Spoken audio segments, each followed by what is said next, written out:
let's begin, and we'll just go down the line here, with what each of you are working on at your respective breweries in terms of barrel aging programs. Luke. Yeah, so for those of you, how many of y'all have been down in Asheville? So Wicked Weed, we're right downtown in Asheville. We're a brew pub, but we've got a big barrel aging program going. Right now, we focus most of our barrel aging on sour beers, Tanamyces beers, and the like. So we've got currently a 2,000 square foot warehouse, and then we just made it public yesterday on accident that we're going into a 9,000 square foot warehouse downtown that will have a sour tasting room in. But we've got right now about 360 wood barrels full of sour beer, and that number will hopefully grow up near 1,000. So, yeah. Great. TL, what are you up to at Foothills? We mainly do, well, exclusively do right now, bourbon barrel aging. We source our barrels from a single distillery up in Kentucky, and I mean, we have a tendency, we usually run our dark beers first through there. We'll do second runs, varying, blend them with first runs, that kind of stuff. Very limited IPA, double IPA, that kind of stuff on second run barrels. But our barrel aging program is kind of the antithesis of theirs. We're a very large brewery, well, not very large, but compared to Luke and these guys, we're quite a bit bigger than them production-wise, but our barrel program is smaller. Well, barrel program is smaller. It takes all kinds, guys. Right. It takes all kinds. Right. So, that's pretty much what we're up to. It's what we've been up to for several years. So. Great. That's it. Chris Davis, what's the latest on barrel aging at Fullsteam?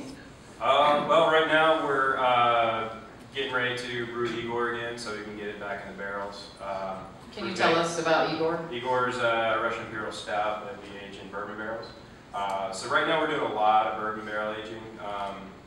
Igor fruitcake, working man's lunch, and every so often Fullsteam we'll do in bourbon barrels. We do have one little wine barrel thanks to Busy Bee that we've inoculated with a random assortment of bugs that I've collected from Cantillon and Jolly Pumpkin, and then re-inoculated again with some Rosendeer blend from Y East. So if you guys have had the sour working man's lunch, that's basically just kind of potpourri of random bugs and stuff. So we don't have much sour going on right now, but it's mainly bourbon barrel. Sounds like kind of a mad scientist thing going on. Yeah, I think that's how our brewery kind of runs. Yeah. Some of the odd ingredients that we use. Cool. Ian, you guys are a brand new brewery, new to this barrel aging. Tell me what you guys are up to.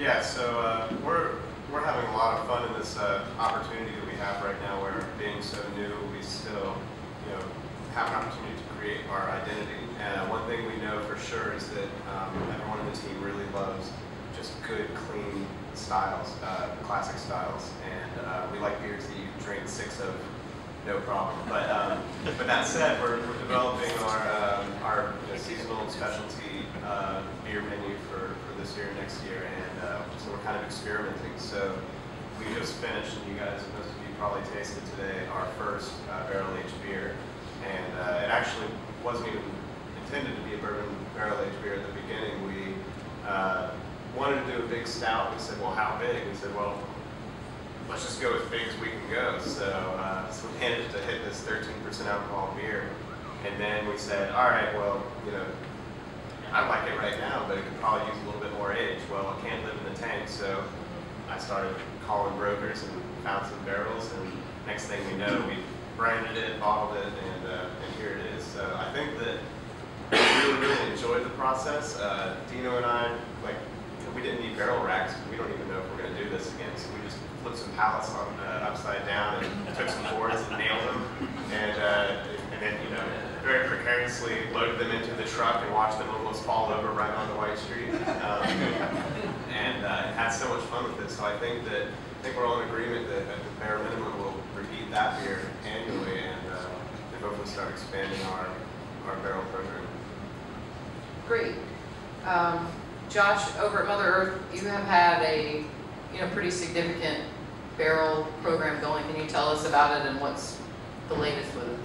Yeah, excuse me. We started about 5 years ago as a brewery, and within, I guess, our first 8 months, we started barrel aging our Imperial Stout, which is Silent Night. That was our first barrel aged beer.